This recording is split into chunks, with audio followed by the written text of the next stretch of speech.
Here we are. We're back. You guys caught me with my cord in my hand here. Got a couple knots tied in it from moving it around. Yeah, I got to get it right before we start this live show here. You know, can't have all the excuses, right? Yeah. There it is. Oh yeah. We're on full power. RBS Pro's ready for action tonight. Yes, sir. So how you been? Good. Can't complain. How about yourself? Can't complain either. Yeah. That's the best kind. Good. Good. All right. So. Good show tonight? I think it's going to be a good show. Yeah. Absolutely. Talking about EVA, custom EVA grips, right? No doubt. So, of course, we sell a ton of different shapes, colors, all kinds of variations of grips. But there's nothing like making your own at home. So. Absolutely. Well, you know, when you do just buy a handle kit or, you know, whatever, it's just gives you the opportunity to express your artistic side, take that custom build up a notch, and, you know, we've got a lot of stuff down there. We do. But we certainly do. Sometimes there's an item that it needs to be a certain length or a certain shape or a certain diameter. You just can't buy it. So why not make it? Yeah. So we're going to go through the different materials available, you know. There's different, not necessarily different grades of EVA, but there's different, you know, we have the solid EVA blocks, or not the solid, but the blocks with the 1/4 inch bore diameter. We've got the 18-inch, the, you know, just the straight grips that you can get. Yep. Tons of different colors, a couple different diameters there. We'll walk you through which ones to pick. We also have the sheets of EVA foam that you can use. Yeah, I got the guys right here. That you got right there. Couple different thicknesses, and there's quite a few colors. Right. I'm not going to put you on the spot, but there's quite a few colors. And then, of course, you know, there's no reason why. This is just a regular EVA grip. It's already got a 3/4 inch inner, and everything we're doing here is, you know, you can still work with this if you need it to be a certain diameter, but you want to cut it or you want to shape it. You know, EVA is very forgiving for those that want to cut it and shape it. Unlike cork, you know, you don't have to worry about pits or voids or some different things to fill in. So you can just glue this down, and if you've got an RBS Pro Power Wrapper, you got the roller stands, you got it all done, you can work very easily right on the rod blade. Yeah. Yep. So absolutely. We'll talk about that. We're going to show you how to, which EVA to pick to get your grip started. We're going to show you how to design it, lay it out, you know, because you got to have a plan. We're going to show you how to obviously cut the pieces, glue them back together, right? And then final step is sort of to shape it and kind of turn it down a little bit. Yeah, absolutely. And you know, you've seen us do some of these things sprinkled in on the shows here and there. You know, you've seen us use, even though it's called a cork jig, right, it still works quite well with EVA. So we'll show a few things there. We've got the CRB saw out here. And speaking of all these tools and items, we do have a link that the guys will put up. You can click on it out of the comments. Don't do it right now, but the link will be in the comments, and it'll run you over to the website at mudhole.com, but it will have a /MHL for Mudhole Live in there, and that's all the tools and supplies that you see here tonight. It's very easy. Yeah. So if you can't remember a part number, or if scrolling through all those comments and people are, you know, saying hi and guessing guesses or whatever, and you can't find that last piece you need, don't worry, we've got it cataloged for you on the website. Yep. And last but not least, of course, we have giveaways. We're going to be giving away some of the blocks, some of the straight grips, the EVA strips. Yep. We've got a couple of grip making kits we're going to give away. Perfect. And also grand prize might include a rod kit as usual. You know, it might. I think, yeah, we're only about halfway through the month, so your credit card's probably got some room on it. Plenty of room left. Plenty of room. I was shopping earlier today. So I think, without further ado, you guys ready to get this thing cranking? All right, guys, let's go ahead and hit it. Let's start it up. Custom EVA grips. There is nothing wrong with your television set. Do not attempt to adjust the picture. We are controlling transmission.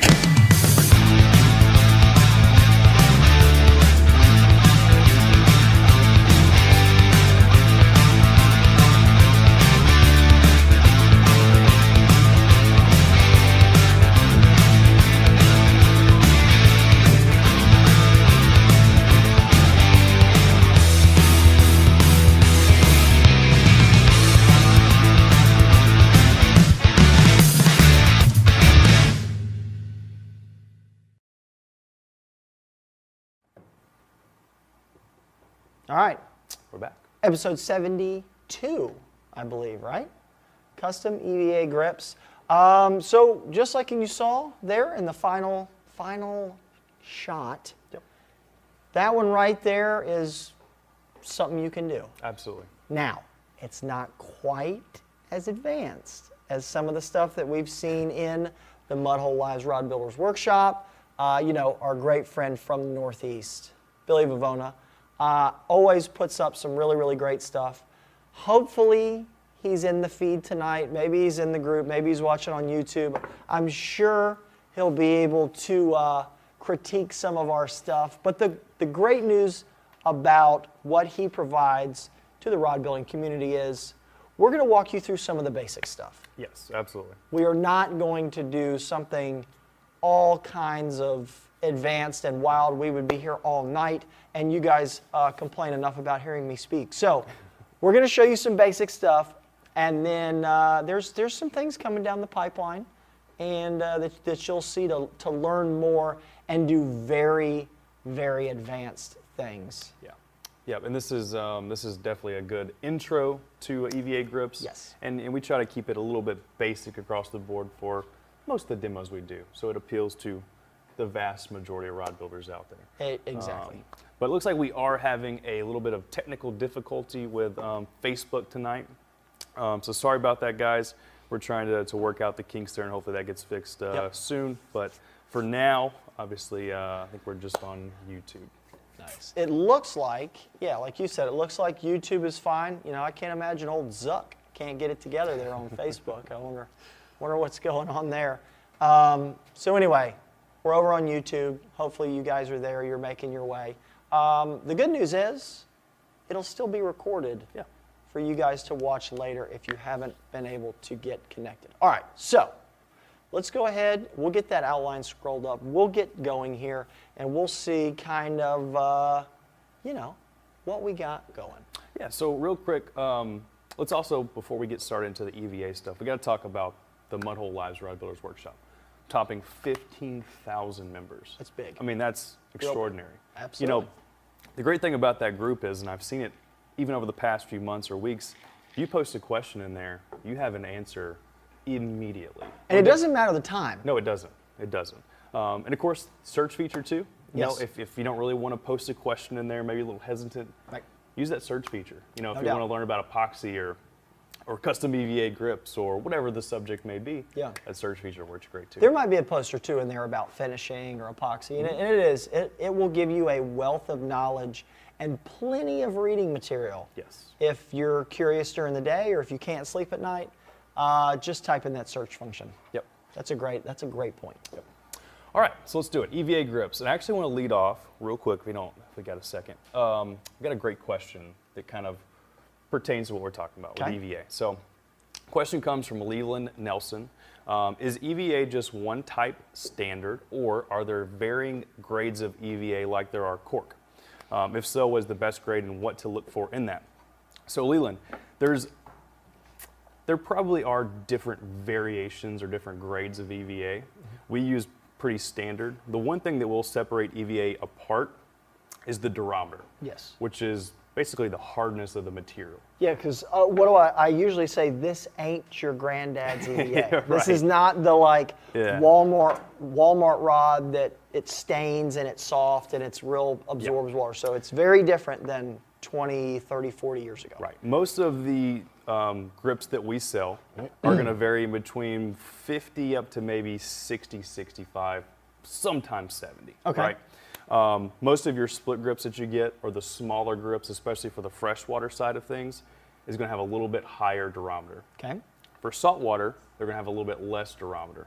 Okay. And the reason being is the softer the material, the little bit easier it is to get on your rod blank, especially when you're dealing with a saltwater blank that could have an OD of 900? 900, Yeah. almost an inch, which we have, sitting back here. Yep. So that softer material, that softer durometer, is actually going to allow you to get that grip down your rod blank when sometimes that can be a little difficult for certain rod blanks. No doubt, and it will also offer a little bit of cushion Yes. during a long fight that you don't have if you're bass fishing or you're crappie fishing or something like that. And, Very true. And it's a good mix between having EVA of something that is nice and firm, that is not going to absorb a lot of water and smell and get gross on you. But like you said, if it's too hard, then you might as well not have a grip on there at all. And if you're fighting a fish for 25 minutes to 4 hours, Yep. maybe a little cushion is something you need. Yep, absolutely. So not really different grades of EVA, but there is a big difference in the hardness or the durometer of that material. That's so a great point. Hopefully that answers your question, Leland. Very cool. But also, reasons why you would want to go with an EVA grip over cork. And you've kind of hinted that a few minutes ago, especially for our saltwater guys, or even freshwater if you're using, rod holders. Right. If you're putting the butt end of that rod into a holder, in and out over time, cork is probably not going to be your best option for that. It can tend to be a little less durable. Yep. It's a natural material. It's got voids and pits and stuff. So in and out of a rod tube or anything like that, or even a holder, it can cause damage over time to cork. For sure. EVA, different story. Yep. Way more durable.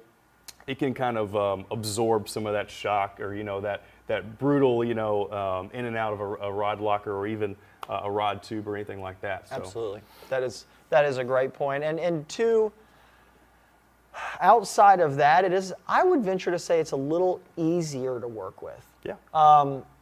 Reaming it, cutting it, sanding it, I think you have a little more forgiveness with it. For sure. I think you can do a little bit more with it in terms of, mixing and matching colors and shapes, and like you said, trying to get it onto a 900 OD blank. Right.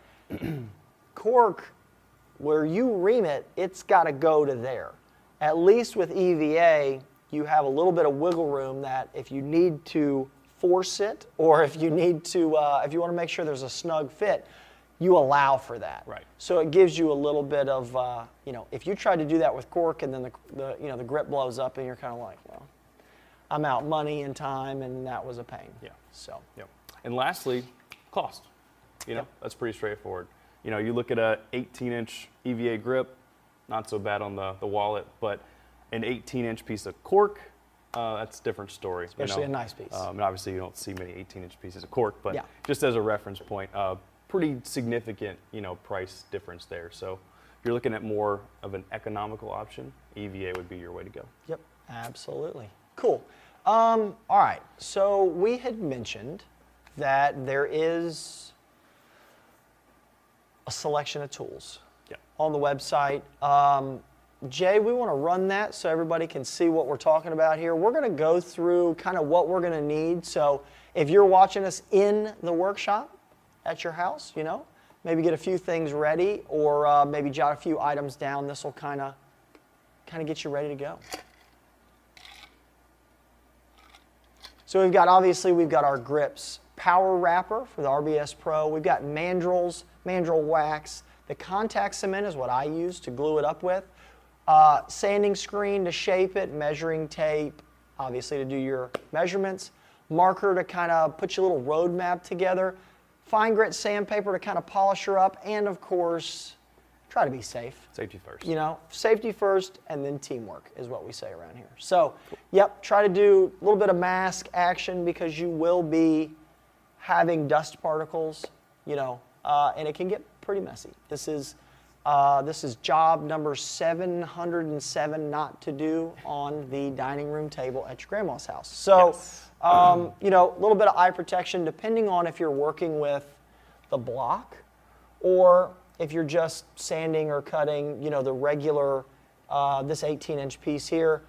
Anytime you're running on the power wrapper or a sander or anything like that, try to use some caution there. So, Yep, that's absolutely. And then we kind of briefly talked about this, the different types of, or different shapes, I guess you could say, that EVA comes in that we have. Yep. Right, so we have the blocks, which are a pretty popular option. 1/4-inch ID on these. I think we have 5 or 6 colors. So these are a great option if you want to get very detailed and knock out those very custom, Yep. pieces. We also have the 18-inch straight grips, which come in, I believe, 3 different IDs. Maybe Yeah, I want to 4? say it's a 3/8, a half, 5/8. and a 5/8. 3. And then I think we have upwards of 8, 10 colors. Yeah. Maybe more. And patterns. And patterns. Because this being an urban camo, we've got a woodland camo that if you guys do, if you do pay attention to our social media, we did take this rod with the marketing team and of course Terry Scroggins, the big show himself. We went out and we caught a gator. Caught a 9-foot alligator on a gator blank. So we used the T70H, that's the 7-foot, 20 to 40 from the gator glass out of the CRB. And I wanted to make sure we had plenty to hang on to, so I used the woodland camo and then I just carried it out in the thread wraps there. But it was one of those instances where this was a large diameter blank, using a 22 reel seat, doing this. I had no option except to do a custom grip myself. So if you guys want to learn more about how we caught a 9-foot alligator last week and what we used from blank to guides and all that, over on YouTube and our Facebook page, we have a rod recipe. I think you guys have seen whether it's me or Guffey or Taylor or some of the guys doing different rod recipes. We've got one on this blank here. So Very cool. All right, so let's show off a little bit of Billy Vivona's custom work. yeah, of what you can. What you can do. Get to. The advanced. That's it. This is like, again, this is the beginner. That's it. The baby steps into custom EVA. But we want to give you guys a little taste, a little glimpse of what you can really, escalate this Absolutely. to. So I think we got a little cutaway that we're going to show for that. If we could run that, Jay. I can't help but think he's got like a little bit of a sweet tooth. Yeah. I mean, it kind of throws me back. He does a lot of cool patterns, but from stuff that looks like fish scales to stuff.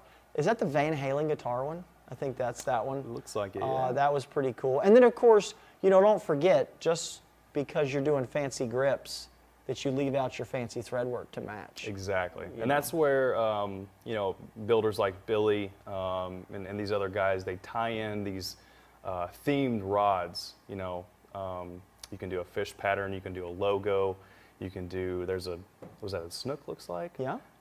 Initials, all that. And yeah, you can really tie in, and there's all the candy brands. I love it. That's just incredible work. Yeah, I'm a sweet tart guy myself. Yeah, very cool. That's me.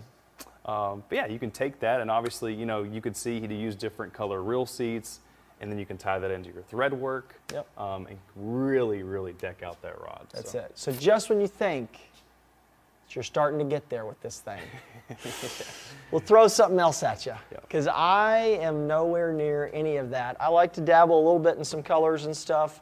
Of course, I think we're, 4.5?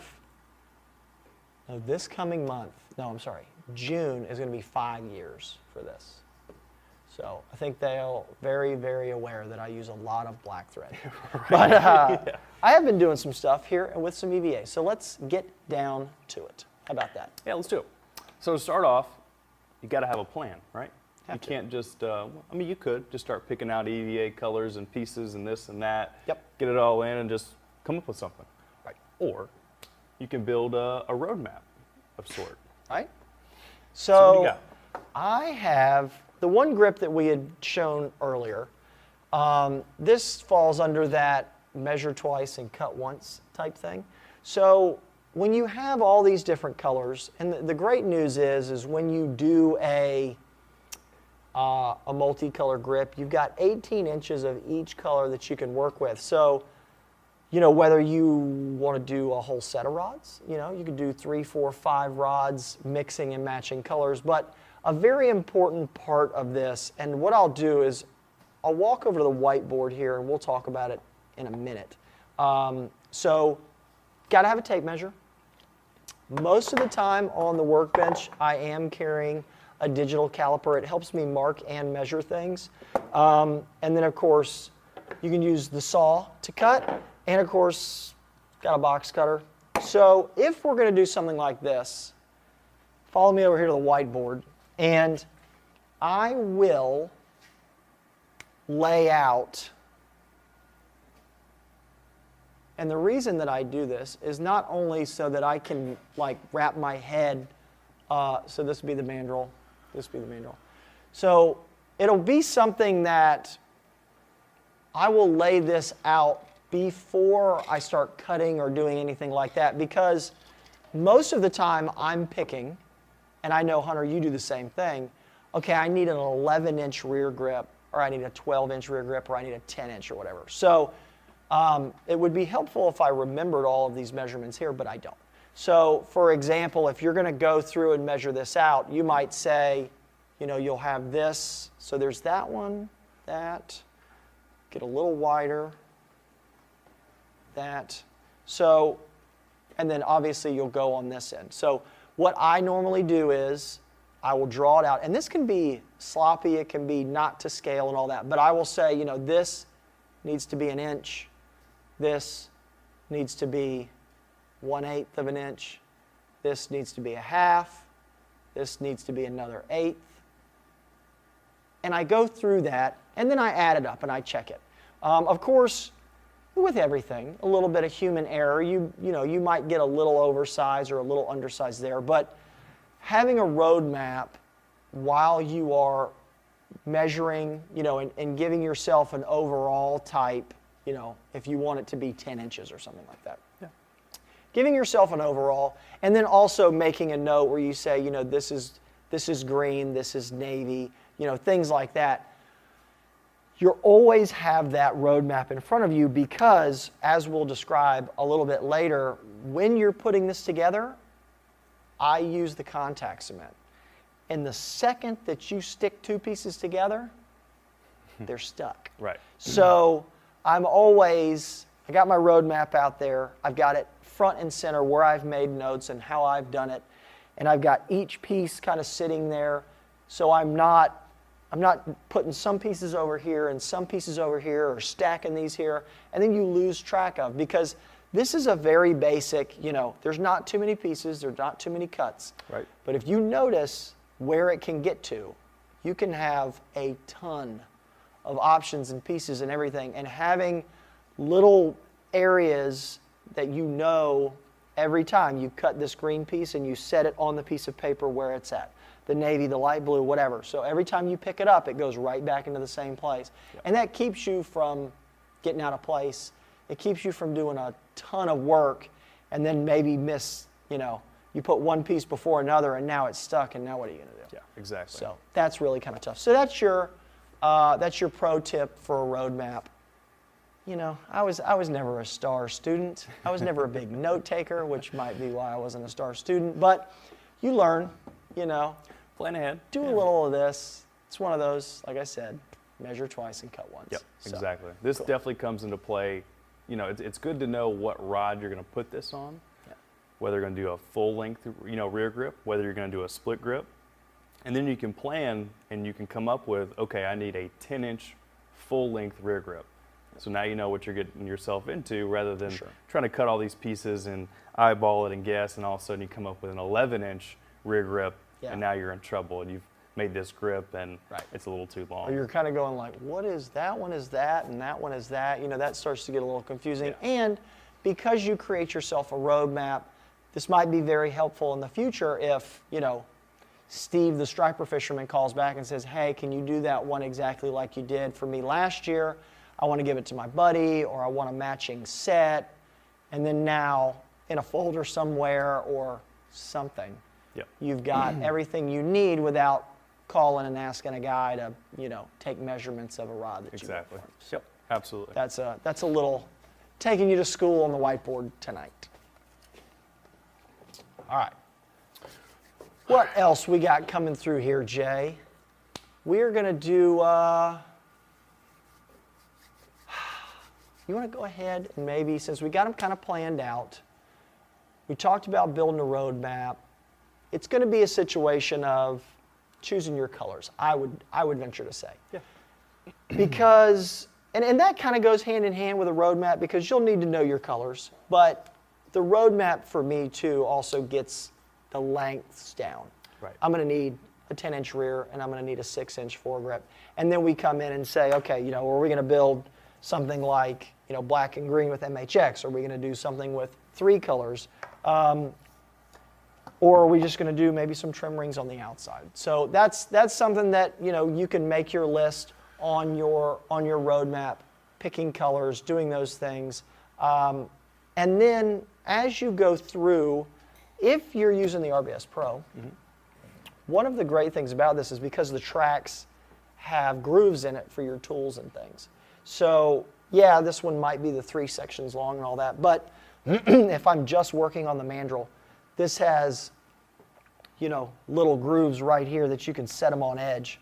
Make sure, Dr. Phil, you want to get them in here and take a look. You know, you can set them in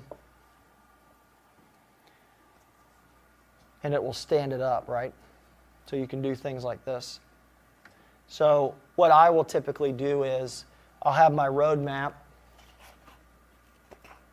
like that. I'll have my pieces here. So I'm picking them up and I'm putting them down. I'm following my map. I can visualize everything. And especially as we're gluing things and we're doing all of that, that's kind of how we're doing it. Yep. So, cool. Yeah, and I think, you know, if you're just getting started down this road, of course, we just talked about planning and all that, but if you just want to practice, you know, get 3 or 4 colors of these 18-inch straight grips.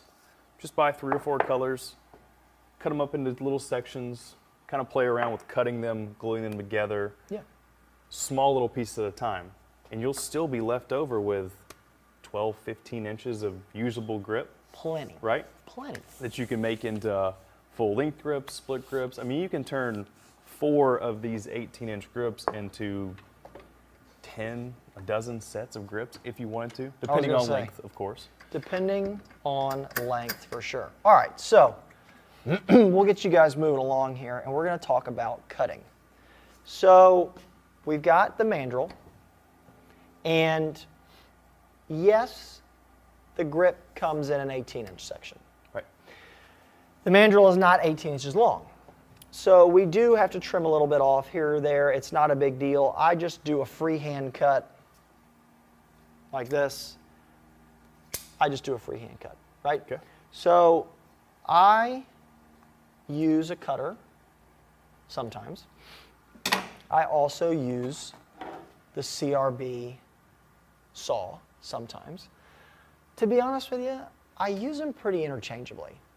I really just do. You know, this is something that you can cut very accurately. You can rest your hand on the table. You can kind of do a little two-hand like that.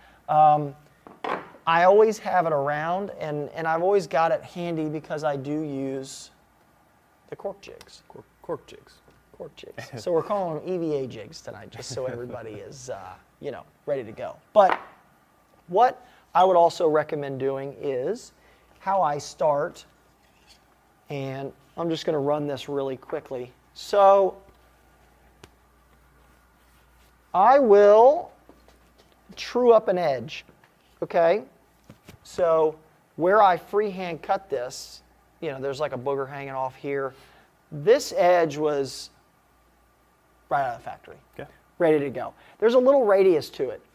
So keep in mind, if you don't want a little radius to it, depending on where you're at on the handle, then you're going to want to square this off too, because there is just a tiny, tiny radius on it. It's not like a big one, but if you want them to come together on a very hard seam, you're going to want to trim it. Good to know.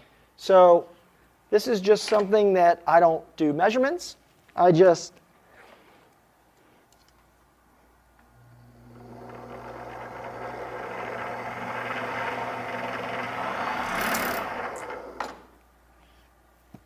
and just like that, we'll cut us, get you a little slice. Awesome. Right? Easy enough. So you can see there that cuts a very, very sharp edge. Moves quickly. This is a 3/8 inner here. This is the 3/8 mandrel. And then, if you want to leave this here, you can. I will then just take it and like that, pull it off. You know, you might want to use it for something. But if it's too, if it's something that you freehand cut and it's not good, it's probably not going to be worth anything anyway. So there are other ways that I do cut and trim pieces. I'll go, back kind of through a couple different options. One option is your tape measure. Right. Okay. If you feel pretty comfortable with a tape measure and a pen, what I will do is I'll lay it here. I'll use a pen, and then I'm going to make a mark on either side at 1 inch there, and then 1 inch here. Okay.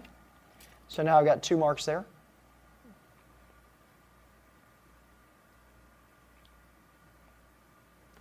Kind of got some marks here. You can see those 2 little right there. All right. So what I do is I will make that mark there, and then most of the time I'll just turn it over 180 degrees. I don't do it every 90. I just do it at 180 or approximate. It doesn't have to be accurate. Don't take that to the bank. So I've got 2 marks there and then 2 marks there. So what's going to happen is whatever science principle it is that says these dotted lines spinning at a very high rate creates a solid line, whatever that means, it works. It works. So we will put it here, and then you can see that gives you a solid line.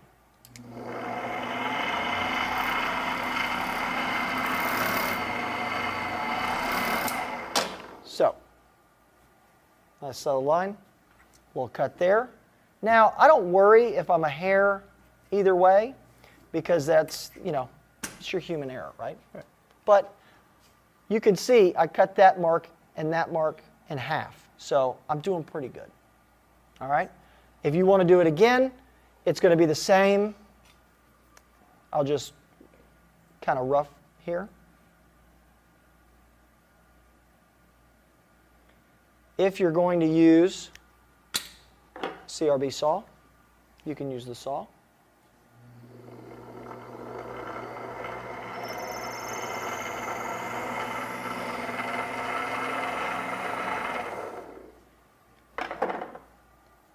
Get you another nice smooth cut there. It's just that easy. Easy enough. Not a big deal. Now, one of the ways that if I want to go through and I'm making exact same measurements every time, okay? So let's say that this ring here, let me see what this ring is.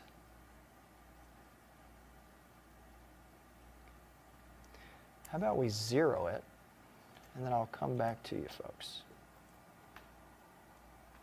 All right, so that's a really unfun number. So that's 569 there. So clearly I didn't measure that out. But if we want to make a bunch of those,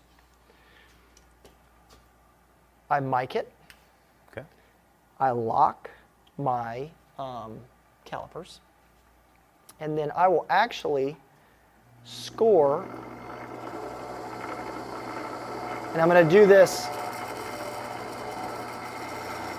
I'm going to do that heavier than I normally would. I'm going to turn this just a little bit, see if I can't get a better. There you go. I know sometimes the way the light and the angle is, yeah, that looks good. So I'll take the calipers like this, and I will turn it. And I'm scoring the grip, but that's a lot more than I normally would. I'm just trying to make sure that you guys can see it there at the house, which actually looks pretty good. You can see it right there. And then from there, turn this back. And then from there, I'm going to take it and cut it.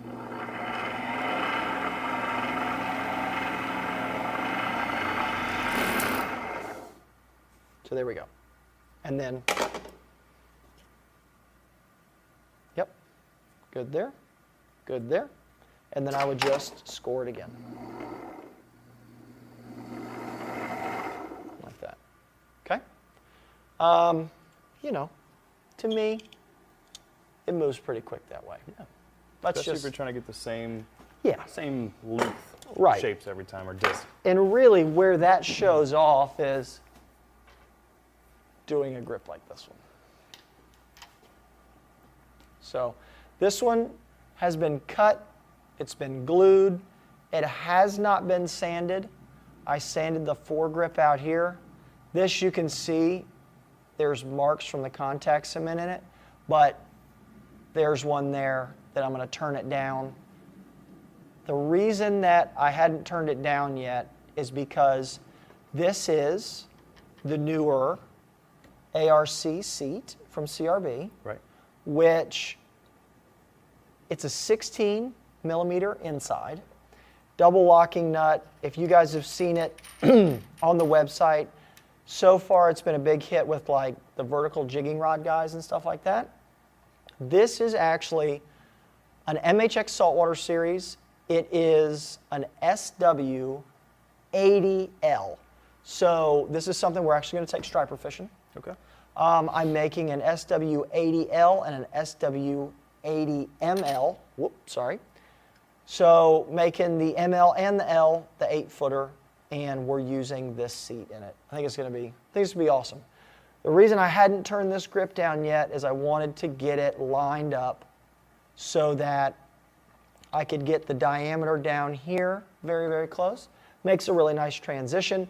And then of course, here in the rear, I've got a CRB doorknob, but that I want to make sure it makes a really nice transition there. So Right.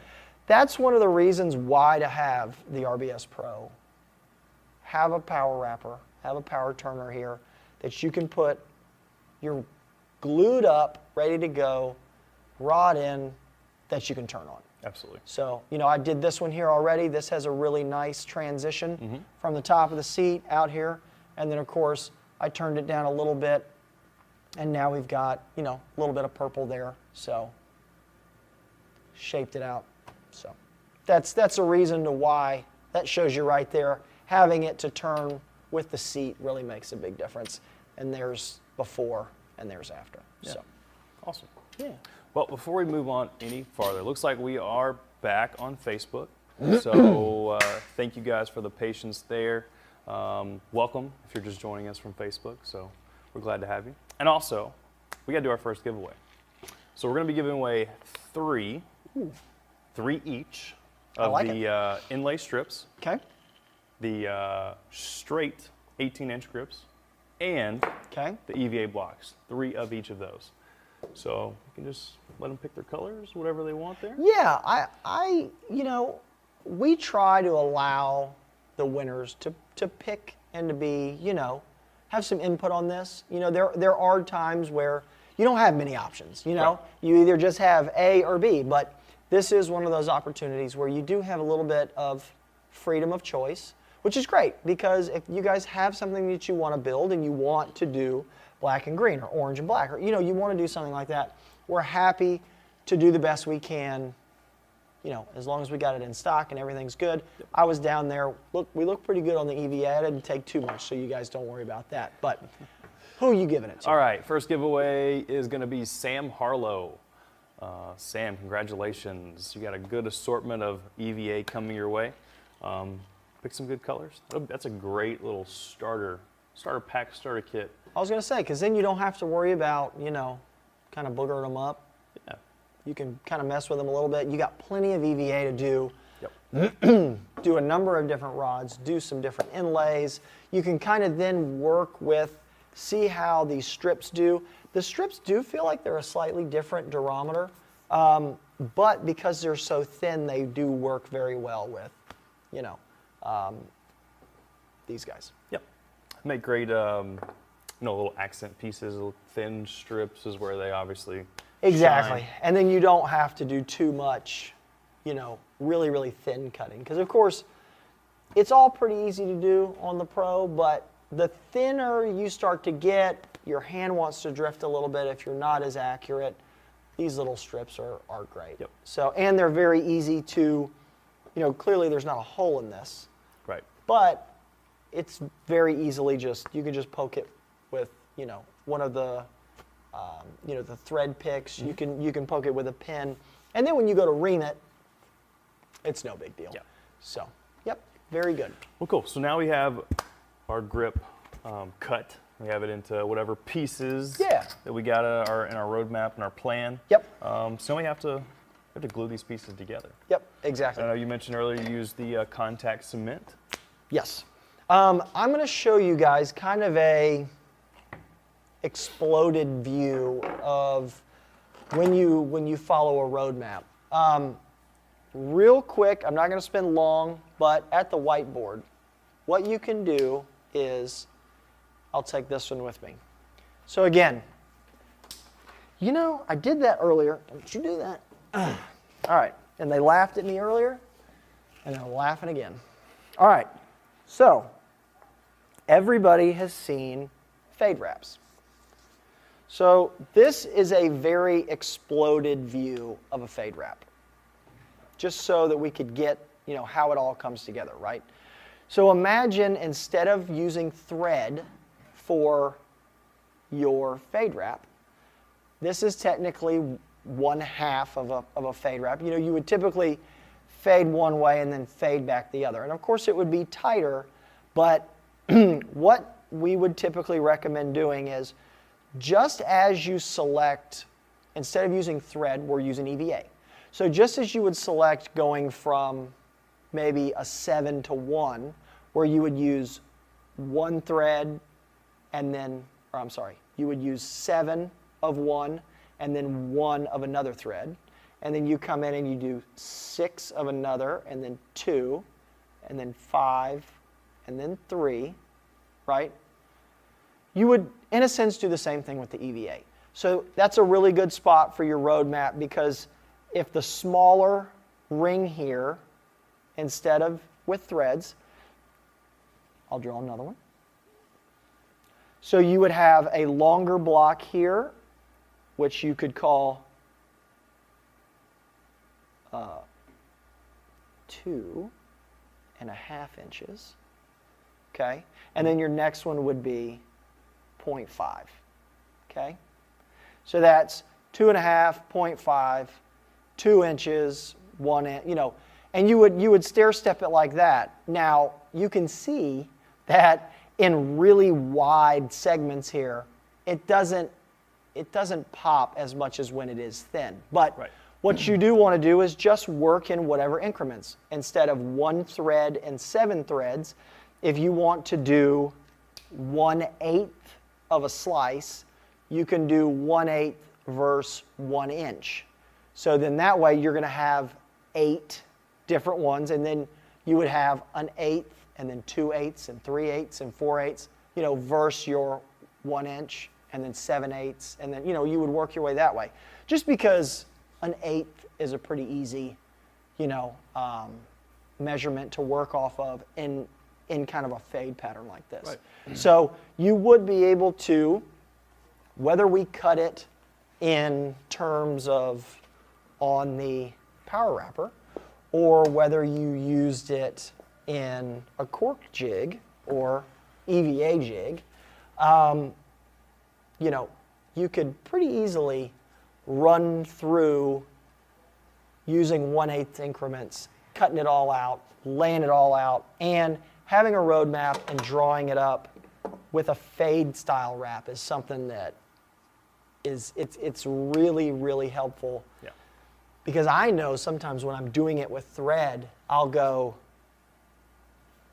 did I just do 5 wraps? And now this is 3, or was that? And you know, and then yeah, good luck if you're using like A, and you got to like look and count like 4 threads. I mean, get out of town. I can see good, but come on.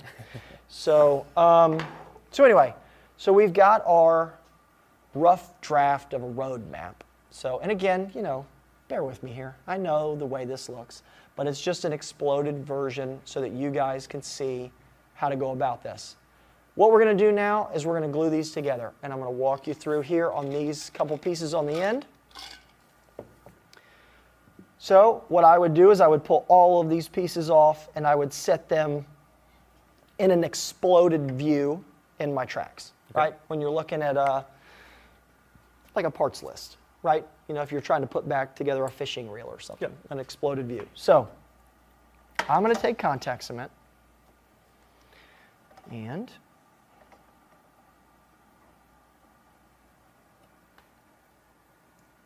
you all right, Phil? Looking good. Okay. So I'm going to put a light coat here. And you don't have to like worry too much about getting it everywhere. If you get it on the outside edge, that's okay. But so that's one piece. Set it down. And what it's going to do is contact cement, if you've never used it, it's going to create a little bit of a skin. And it does want to drip at times. So just be cognizant of that, you know, keeping it off the dining room table. I'm moving a little quick here, but you can see.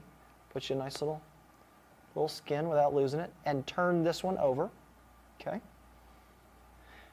Now you're not going to glue your hand to this if you get contact cement on it. Contact cement has an incredible bond when it sticks to itself, but really if you get it on your hand in this form, it's just going to be like having pine sap or like gum or something. It's, you know, it's going to be like that, but you can kind of, it's not like super glue. It's not going to stick your fingers together. So we did those. I'm going to slide here and do this one.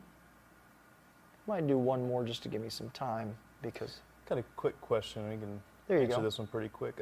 Excuse me. Dennis asked, do you have to wax the mandrel like you would with cork rings? You know, I don't always. I'm gonna be honest with you. I think you guys know. I'll tell you when I do or when I don't, and I'm pretty honest about all this stuff. I don't always wax the mandrel because the contact cement sticks to itself very well. It doesn't glue. If you didn't put contact cement on that mandrel and like I brushed it on and then brushed it on the grip and did it like that, oh yeah, you're in trouble. You're in trouble. But because I'm not letting it get away from me too much and getting inside of this inner diameter of the EVA, and then of course I'm not spreading it on the mandrel, so it really has no reason to adhere to the mandrel. So if you were using, let's say, maybe a paste epoxy, a pro paste, pro glue, I would absolutely wax the mandrel. Just like you would if you're doing cork when you're putting, you know, if you're using your pro paste or your, you know, U40 or whatever your one of choice is. Now, if it makes you feel better, and of course you shouldn't say probably, you should have mandrel wax at the house if you've got mandrels. It's not going to hurt it, but I'm not nearly as diligent about putting wax on the mandrel during EVA and contact cement that I am about, you know. Another quick one. Stevie, could you use a heavy braid to cut the EVA as opposed to the saw? Yeah. Absolutely. You could even use like a size D thread, you know, and maybe double or triple it up and use that. Sometimes the RBS Pro does get her going. There's some pretty high RPMs there. Depending on which braid you use and if it is coated or if it's not, you know, Power Pro is usually pretty good, especially if you have a high enough pound test, but you can break it because of the heat involved. So it's just one of those, like I didn't have any heavy braid, and of course we've got the saw here and we've got the box cutter, and you know, I don't worry about it. But yeah, you can absolutely use braid or, you know, size D if you double it up. I would probably trust braid a little bit more, especially if it's like 40, 50, 65 pound Power Pro or something like that. Now, one thing that I did not do that is you got to make darn sure you don't. Pro tip of the night, do not forget and put contact cement on the outside of the last ones, okay? Because when you do that, now you got contact cement all over the outside of the grip where you don't need it to be. So then now you got to clean it up. And if you do have to clean it up, the contact cement on the back says to use mineral spirits. Yeah. And if you do not already have mineral spirits, Get it. mineral spirits. Yeah. Yep. It makes, especially if you're dealing with, we mentioned earlier, the saltwater rod, having to push that EVA grip down. Mineral spirits make it a breeze. No doubt. So, All right, so I put contact cement here. You can notice there is like maybe a little bit, it almost kind of gets a little hairy, sort of, but it's not sticking to me, right? So it's not going to stick to anything else either. This does not have contact cement on it, so we're good. This is one coat, all right? Everybody that I have heard use this stuff recommends 2 coats. The reason being is 2 light coats, it seems like the first coat puts like a little bit of a barrier down where it kind of like gets into the EVA a little bit, but it doesn't give you the bonding strength that 2 does. okay. I'm sure you could do 3 or 4 coats if you really want to. I've seen, and I feel personally, even though I don't have tons and tons of years of experience on EVA, seems like 2 is done very well. Whether it's been on offshore rods or turn-in grips or such. Because if you don't have enough of a bond, the heat from sanding the grips will blow the pieces apart. And then you'll be kind of left with a little bit of a mess. And then that's frustrating. Because if the other ones are still okay, now you got like half of a grip that's worthless and the other half that's good, and then you gotta, and hopefully it's not already glued on the rod, and so you're setting yourself up for a bit of a headache. Sometimes this second coat starts to get a little bit messier, but again, it's not going to glue itself to your hand. So I'm just going to run through this second coat here. Got another good question actually. Alvin, do you turn the grip or do you turn it before you put them together?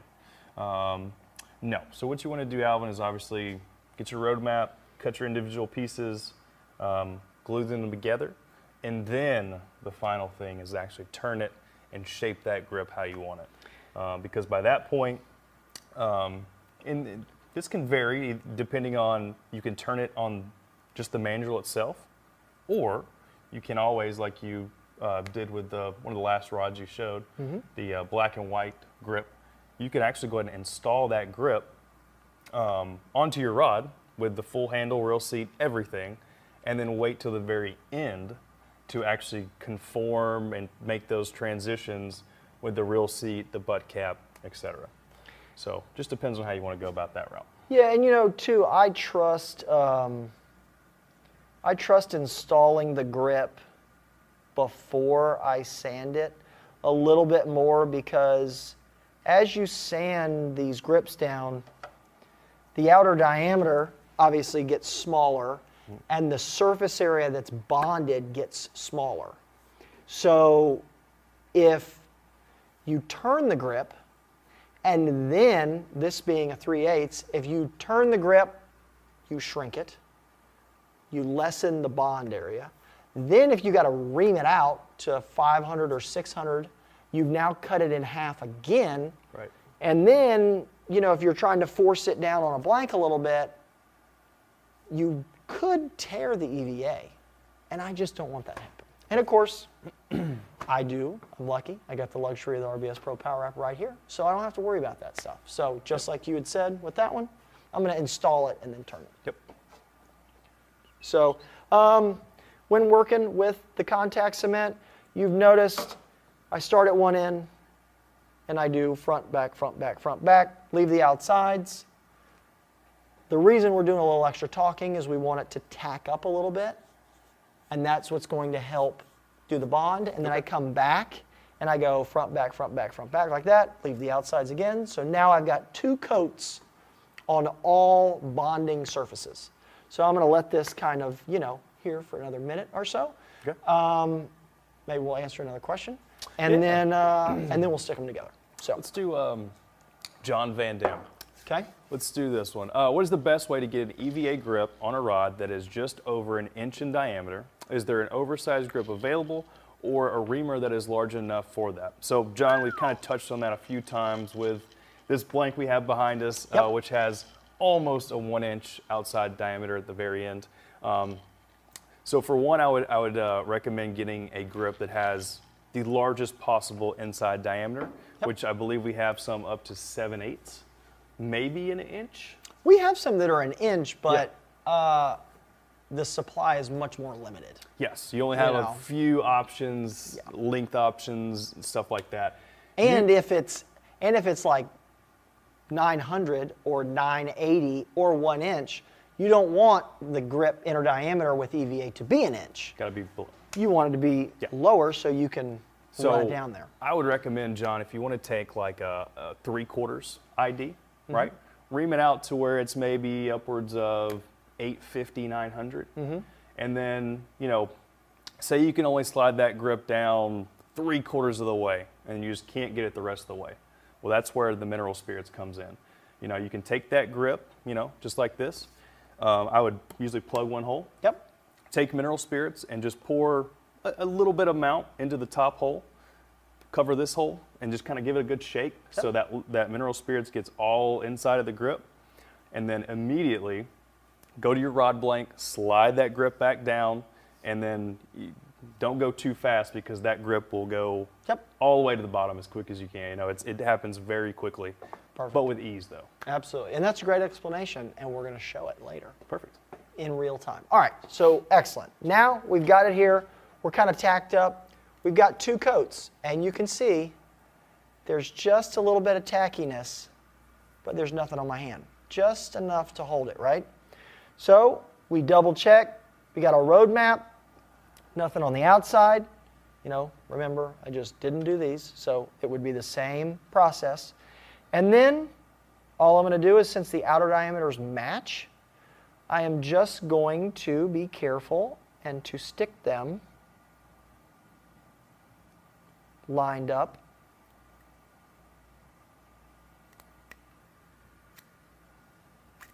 And we're good. And the good news is that is on there. You can actually lean on this pretty good, and it's not going to stick to your hand. See? It's only going to stick to itself. Sweet. Do this one. Light got me a little, okay. And I kind of like work it around and kind of do that deal. You can see we're good to go there. Next one.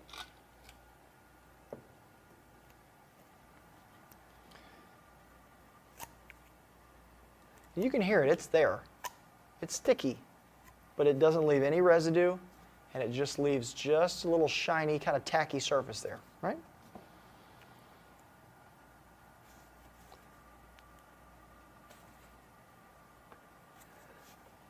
And there you have it. So there we go. See? Good to go. And then, frame it, put her on there. We're ready to rock. Cool. Easy enough. Easy enough. All right. So that is the basic of cutting, gluing, road mapping. You want to give something else away? Let's do it. And then we'll kind of, I got a few other little things I want to show, but that's the basic. From there, it does not matter how big of sections you cut, shapes, anything like that. That's your basic road map. And the good news is, once you stick them together, they are ready to turn and glue. Yeah. You do not have to do like cork, where well, now we got to set it aside.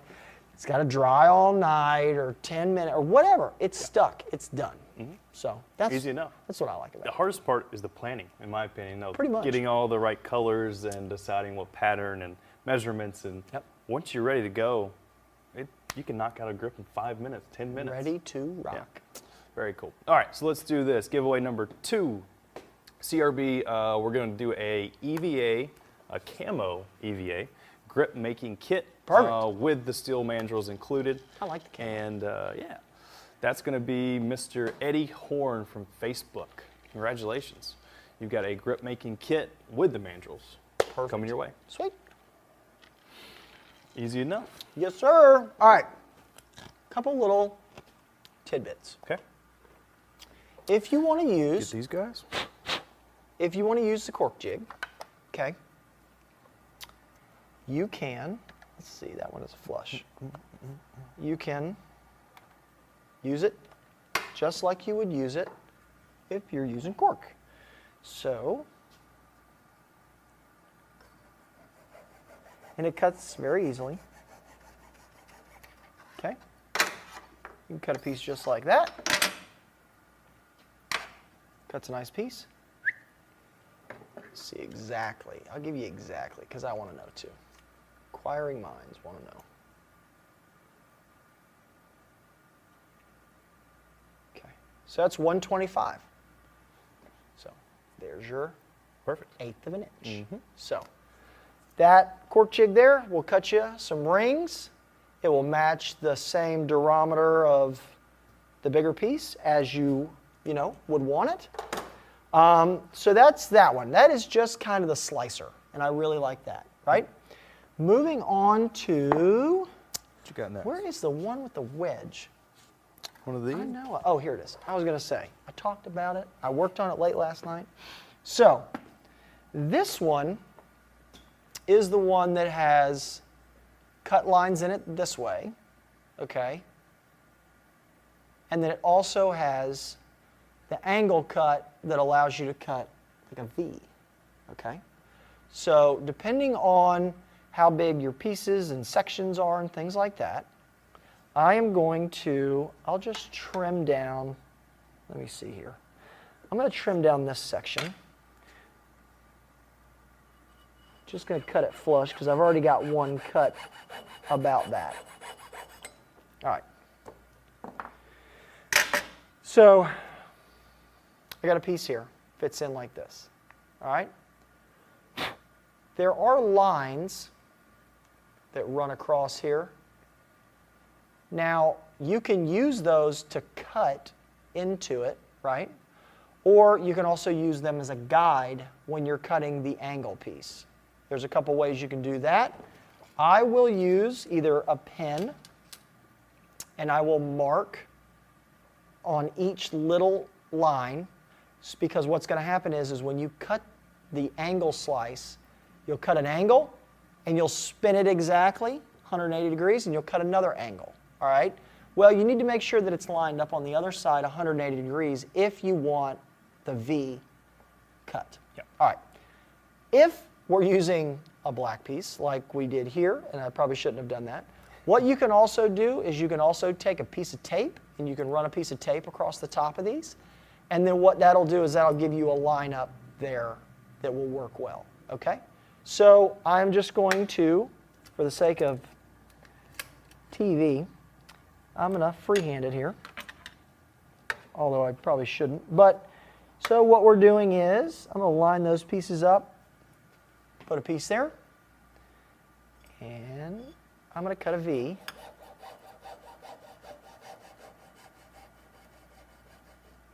Make sure you get all the way to the bottom. Okay. And then now I'm going to spin it around. It's probably where it needs to be. So I'm now at 180 degrees from it.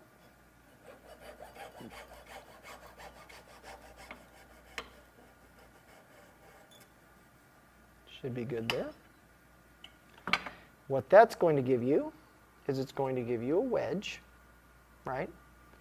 It comes out of this, okay? Sorry, Phil, I know you're chasing me all over, bud. So that's going to give you these pieces, okay? Well, the cool thing about these pieces is you can match them up with another piece like this guy, okay? All right. So now we can work with these type of shapes. See this? All right. Now you can put a couple of these shapes together and we get something like this. Voila. So there is what we got there. Okay. and that's just kind of like a little diamond action. Okay, that is one that has been sanded. Now, I'm going to show you something real quick here, and a little word to the wise. All right? This is sanded and cleaned up. This is not. Okay? If you notice, I'm going to turn it at its angle here. If you notice, the green on this one is touching, and there's no gap like there is here. Okay? Remember, as you sand this one, and including some of these other ones, your shapes change a little bit because you're actually going to sand through this very thin outside of this green, right? So as you sand through that, you're going to open this gap up a little more. So at times you're kind of like, oh, well that looks terrible, you know, if you have this one here. If you've got this one here, you're kind of like, well, none of that is even lined up. That looks terrible. I don't know why we did that, that kind of thing. So instead of that, though, we can then take it, and I'm going to put it on the power wrapper, and I'm going to start turning it, and I'm going to show you a little by little here on kind of what we can expect. So, because it will change it just a little bit. I'm going to put a little bit of an arbor here.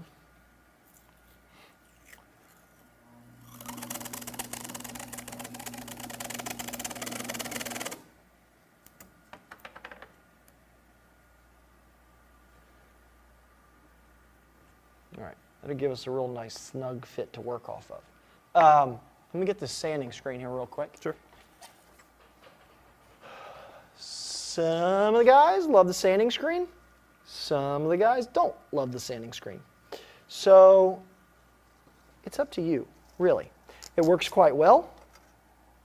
I'm going to show you here real quick. The good news about the sanding screen is you can see what you're doing, even though I can't do it. Golly. All right. Oh, you're kidding me. Yeah, that's what you get for using a round rubber band. All right, so with the sanding screen, you can actually see through it a little bit better. If you just need to flatten it out,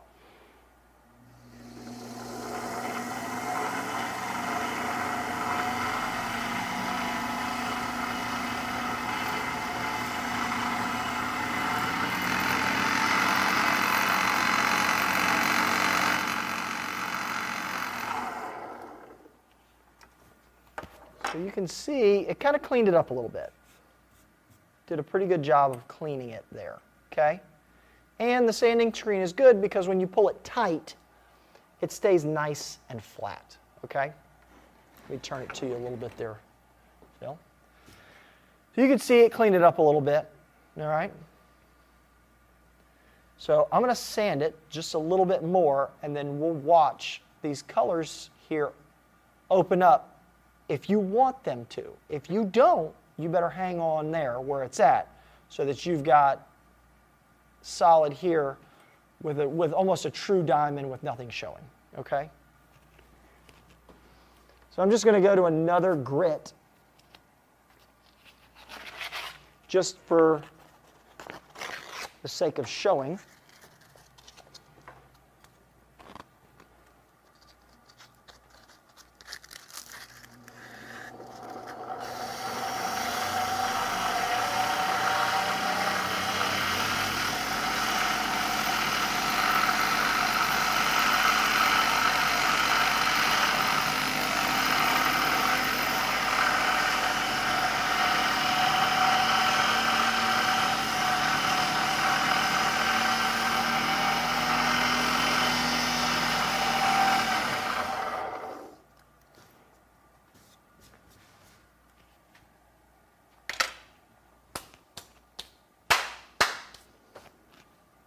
And of course, I did that faster than I would do it if I was really working on it. But you can see now it's opened it up a little if you want that kind of a design. So just be prepared that the shapes and designs can change a little bit depending on the diameter of the grip, what you're working with, things like that. Good to know, for sure. Yeah. In this, I'm not going to walk through this whole thing, but in this same grid with the slicer, you can also use these vertical cuts, okay? And you're going to get something like this. Okay, so you can use lines like that. And then, of course, I went ahead and just, for the heck of it, I also cut the wedge out of it. But that's what happens when you're, you know, working late, right? You just go ahead and do it, see what happens. So there you go. That's using these lines in here, right? So there you go. That's an option as well. What do you think about that, huh? Awesome. I don't know. I might just get somewhere with some of these, you know? I think so. Question real quick. I'll let you answer this one. Uh-oh. Pertaining to when you glued the individual pieces together earlier, why wouldn't you put them back on the mandrel together? Follow that? Yeah. I'm trying to think of an answer that is like why you wouldn't. I don't really have a true like why you wouldn't, to be honest with you. You can absolutely do that. I just, you know, had it stacked there and had all those other pieces on that mandrel, I guess, you know. Yeah. But yeah, you can do all that. That's no problem at all, you know. Yeah. No reason not to. It's not going to stick. It's not going to cause it to stick to the mandrel, right, or anything like that. So I don't see any reason why that you can't do that. One of the reasons why I guess I tended not to is when you saw me, I was putting it together, and I did one of these. A little more pressure on the ends. Yep, kind of worked it around, pushed it like that. Probably I can get more force on it doing it like this rather than having it in the mandrel and trying to. Now, if you took the mandrel and put one of the mandrel collars that comes on all of the mandrels that we supply here at Mudhole, you could probably push against that, but you know, I don't know, just depends. Yeah. I just do it because I can force it. Makes sense. Put a lot of extra force, and sometimes then I roll it on the table, make sure it's a good even deal. Because even if it's not perfect, it's going to get sanded. Correct. It's going to get reamed, it's going to get sanded. Yep. So, yeah. Either way works. Yep. So, yeah.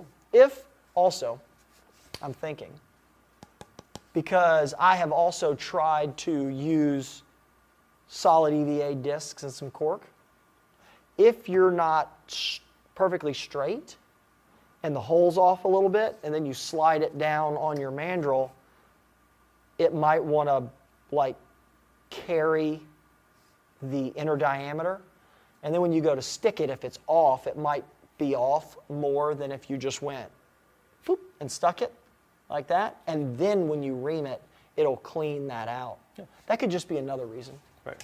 I haven't really run into that, but I'm just trying to think to make sure that that I get him the best answer. So yeah, cool. Anyway. All right, what else? We talked about checkerboard, slicing, using the EVA jigs. What else we got up here? You know what, real quick, since I have this one, and since it's already on here, let's talk about doing a tenon real quick. Not going to spend a lot of time doing it, but we'll talk about it real quick. Okay. All right, and of course I say that after I lost the butt cap that I wanted. All right, so butt cap. Composite butt cap, CBC-ish, or is that the 1670 that Fuji? I don't know. So CBC butt cap, I don't know which one this one is, but what we're going to do is we're going to take the calipers. I am going to, and I even think Sean last time was like, wow, I didn't realize or I forgot that the caliper will measure depth with that guy there. Very so handy. I'll use my my transducer setting on my calipers. And what I'm going to do is I'm going to measure the depth of it. Okay, so I set it on the edge, and then I allow the transducer to go down into it. Okay, so we're going to set it, touch the bottom of it, and then I'm going to pick it up just a little bit, right? Not too much, but just a little bit. So there's my setting, and then I am going to tighten the set screw, and now it's not going to go anywhere. Okay. Then I'm going to take that over to my piece of EVA. Now, if the edge of your EVA is not a very, very good sharp edge, and you need to trim it, you'll just come in here and you'll make a better edge, hypothetically, like I showed earlier. Right. So now we got a little ring, nice flat spot. We have our depth measurement, okay? So I'm going to come in here and I'll score it like we showed earlier, right? So I'll score it. I'm going to do a little extra for the folks at home. So there you go. I messed up that nice little diamond that I had there. So that's where we scored it, right? Now, those are those measurements. We're going to go back to the butt cap. We're going to use the other side instead of what I would consider the OD side of the caliper. We're going to use the ID side of the caliper. See how it opens? It'll get inside of something like that. So we're going to use the ID side of the caliper, okay? And then just there, I just like it to be able to like maneuver around on it. It doesn't need to be crazy because remember, with EVA, you got a little bit of room. So now, we have the ID of the butt cap. We now have the OD measurement that we can take to here. And then we're going to go, oh, okay, yeah. We got a little bit of room to go. So what I'm going to do is you will then just take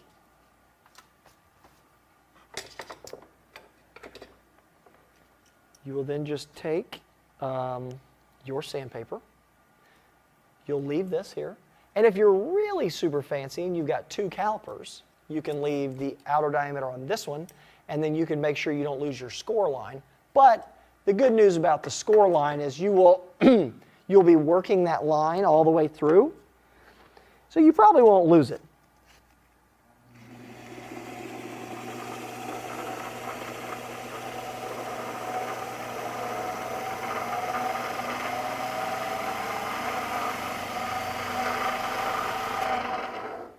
All right. Now again, I'm moving a little quicker. Hopefully I didn't mess that up. Nope, I still got room to go. Very close. Very close. So we're close, but this is how you would do it.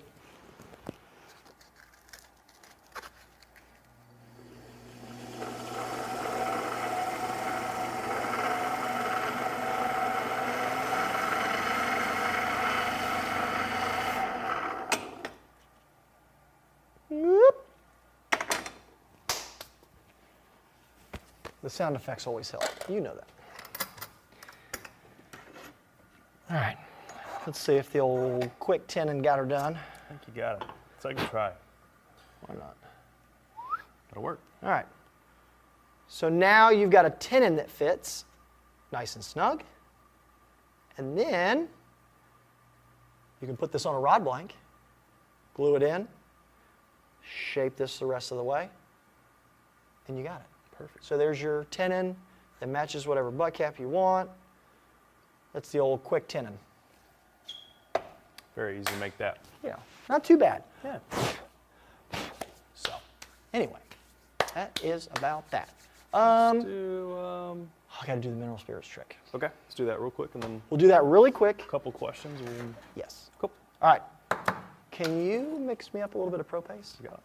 Kind of a pretty good amount, you know? Use this tray right here. Yeah. Uh-huh. Here you go. Thank you. Yeah. All right, let me get this stuff out of the way. Yep, that'll probably be good. That'll be good, that'll be good. All right, let me clean this off real quick so I can show you guys. Now, a couple things really quick while he's doing that. EVA, 3/8 of an inch inner diameter. The reverse taper. Is it reverse taper or is it reverse cut drill bit? I think it's maybe both. Reverse taper cutting. Yeah, Let's go with I that. can't remember what the part number was, and I thought maybe you would. So anyway, this is a 3/4 inch bit, okay? It is designed to cut this direction instead of, I mean, it'll cut this way too, just like, you know, if you were drilling a hole in wood, but it will also cut the opposite way, okay? 3/4 of an inch, you got to put it through the grip first. Then we're going to go into the drill bit. Okay? Now we're going to back it through here. Phil, you got me, bud? Perfect. So we're going to start it.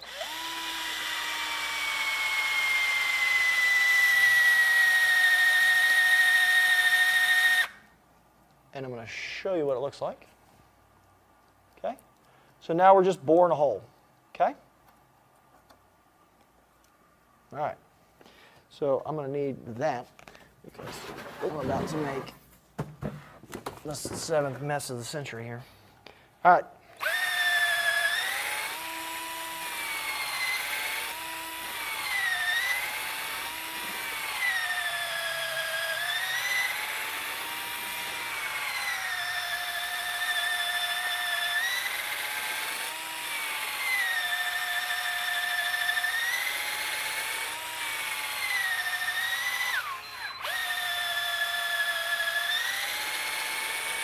I guess I picked a shorter piece, right? You get the full effect. Yeah, right?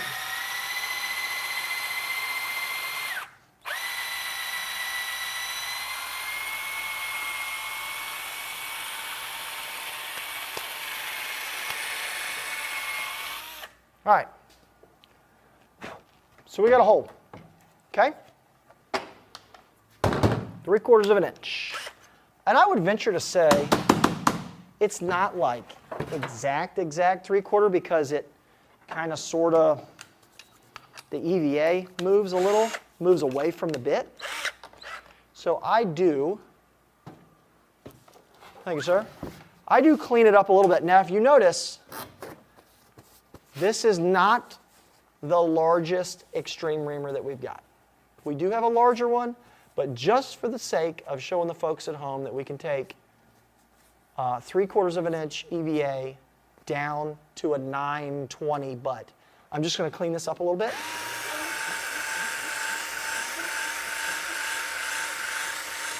Okay. Get her on both sides a little. Probably should.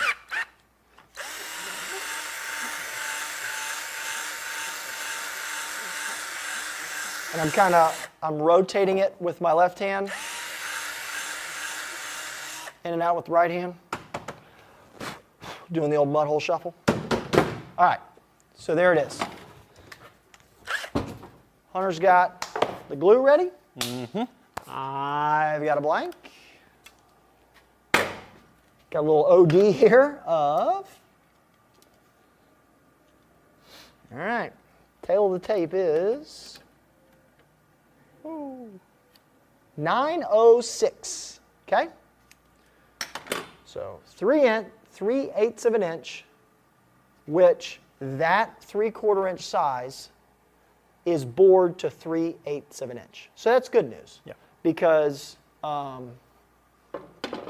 you know, it's a good option to have with these because it matches 3/8, 3/4. So we got that guy. We got Glue. some Pro Paste. Now, I like to use gloves for this, just because the mineral spirits likes to get all over, and I tend to not always do this, even though I probably should, but I'm doing it with this. All right, mineral spirits. I had that What you need? What you to need? open this guy. Oh, flathead or something? Yeah, I thought I had a screwdriver. Here's a screwdriver. Yeah, that'll work. I got it. Thank you. Get out of here, Phil. Get back behind the camera. Trying to get his 5 seconds of fame up here. All right, so what we're going to do is we're going to do the old test fit See where she falls? Yep. Whoop. She's off camera. All right, so hold that one for me. So what I tend to do is, that's where she lands, and I'll put a little mark, okay? And then I'm going to put a very, very thin coat. There you go. This is the manual RBS Pro right here. This is. People are probably thinking you're crazy for putting all this glue up so far. But, you know, when I'm using a super thin coat,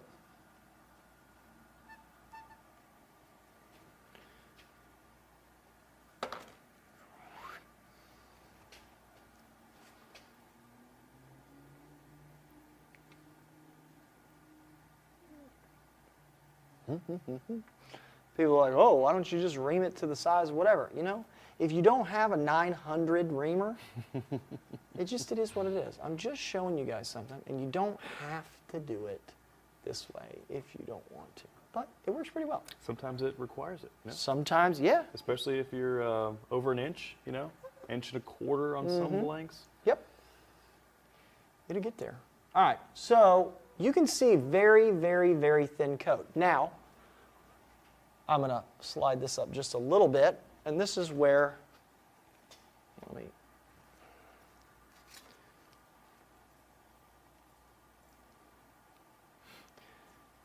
this is where it kind of, the trick starts to happen is, you need to get up here. So you saw where it stopped, which was right here. You need to get up to where the grip can actually get some epoxy underneath it, all right? If you only put it below where it stopped, like right here, it just turns into a squeegee, and then you're like, wow, that's completely worthless after all that work. All right, so we got glue to here. It stopped about there, so we've got some glue that'll come up underneath it. Hold that for me, sir. Gotcha. We've got the trash can here. Whoa. I'm going to hold, put it right in the palm of my hand, block it off, okay? We're going to use odorless mineral spirits. Pour some in there. Shake it up. Shake it up. You can see it kind of trying to get out of my hand here, working its way out. I like to make sure it's really, really coated, all right? Move this out of the way. All right, you ready? I'm ready. All right, so I'm going to dump the remainder of this in the trash can, like that. And, okay. Thank you, sir. I got it. And then I'm going to spin it, get the inside of that coated. And one-handed, we get her started. It's not bad at all, huh? Transition it here. And really, that's not a whole lot of effort. I could carry it all the way down, okay? And technically, grab way out there on the end. Good? Yep. It's a little slippery. Yeah, I know. I was going to say, there we go. Last Technically. little bit. Well, no, I'm just saying. All the way off. All the way off. So that is a 3/4 board EVA, pretty much one-handed, pulled off the end of a, what did I say, 906? A little bit over 9. 910, 906. And I would venture to say I cheated a little bit using a 3/4. We probably could have gone down a little bit, even if you didn't want to use a 3/4. Yeah. You know, if let's say you had a, we have EVA, I think it's like 5/8 maybe, and then you use a little bit of reamer and open it up a little more, you could probably still do it. No Easily. problem. Yeah. Yep. It would surprise you how small that diameter can be for the grip compared to the blank, and Yep. you can still. Using the mineral spirits and the Pro Paste. Yep. Easy, easy. Got her. And that mineral spirits dries clear, does not hurt your grip. Nope. Nothing like that. Nope. Completely safe. I do just wear gloves so it doesn't, you know, You get a little I'm messy. not covered in it. Yeah. So, yep. Cool. All right. So I think for the demos, that is it. But we know you guys stay for the giveaways. Yep. Not just to hear me talk. So we're going to do the big grand prize. is a CRB multi-option rod kit with an EVA grip making kit, and we're going to do some Mandrels in there as well. So this winter's coming out of YouTube, and I've seen this thing quite a bit. Absolutely. I think this is pretty well deserved. Yeah. Wes Dutter, congratulations. Seen you in there a lot from way back, so we appreciate it. CRB multi-option rod kit and EVA grip making kit with steel mandrels. Wes, we'll get with Guffey. We'll get you some colors picked out, and try to get you what you need for your next build. And CRB multi-option rod kit. There it is. Very cool. Great Sweet. prize. Yeah, absolutely. All right, so we did a roadmap. We talked about EVA. Showed you how to cut it. Showed you how to glue it. Showed you how to sand it. Showed you how to ream it. Yep. And we did the mineral spirits trick to get it down over the large ODs. Yeah, absolutely. The only thing, we didn't do is we didn't turn the rod in the full thing, but, we're a little limited on space here, but that's really it. That would be your last step. If, for example, on that rod there, you wanted to turn it while it was all glued up and finished, that's really it. And then I would venture to say, if you're not following Billy Vivona and what he does with some of that EVA, and that's not to take away from any other rod builders in our Mudhole Rod Builders Workshop, because I saw some stuff today that was like, whoa. Incredible. I mean, it almost made me not want to stand up here and show this, but everybody started somewhere, and I know that those that are so incredibly talented with this started right here, cutting, gluing, experimenting, and things like that. And if you're not a member of that Rod Builders Workshop, you saw the link. It just flashed on the page. Why don't you come and join 15,000 other members and learn something? Absolutely. Or contribute, teach somebody something. Yeah. It's a great place for that. So, yep. Yep. And of course we have the blog too. We got a nice little post in the blog. Absolutely. It covers if you're more of a text-oriented person, Right. reading the instructions Yeah. as opposed to a video. You're a big reader, aren't you? Not much. No? I No, don't can't have any imagine. books at home. Yeah, No? No, not me. Man, But yeah, also the blog, and then of course we have a photo contest going on right now too. we do. In the Rod Builders Workshop, you got to be there to do that. It's on guide wraps. It's going to end June 28th, and of course, for all those cool builds, to be sure you're entered, you got to hashtag build2win. Build2win, and that's in the group there. And of course, you win gift cards to Mudhole. Mm-hmm. There's like a $250, a $150, and a $100, I think, is what you win. So people show off the goods there. That's a great place to get ideas and see what everybody else is Absolutely. up to. Yeah. So, And if you guys missed any of the products we used tonight, whether it was some of the grips, whether it was the tools that Chris used, whatever it might be, we have a link or a page dedicated on our website that shows, I believe it has multiple episodes on there. yes. And you click on those and you can see all the products we used. That's mudhole.com/MHL. Perfect. That's very helpful. I know we've gotten a little bit of feedback on that, and I think it's been good. Yeah. People can go back because you watch the show, sometimes not live, for those that are overseas or those that are working or whatever, or they want to go back and see your smiling face, and then they can go there and look at that link to see what we use. So, all right, well, it is just after 8 o'clock. 8:08 it looks like. So everybody, thank you so much for tuning in. Hopefully you learned a little bit of something here to work with EVA, kind of get your creative juices flowing. It's cool, something a little different than thread work, something a little different than,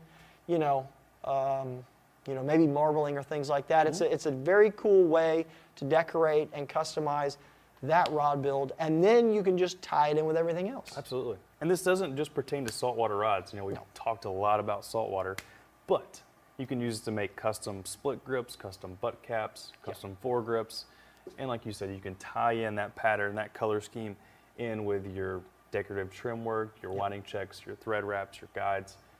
Make it a custom, your favorite football team, your favorite, whatever it might be. Absolutely. And of course, when you couple all of that stuff with the color series blanks out of CRB or the metallics out of MHX. Now it's just Endless options. hang on.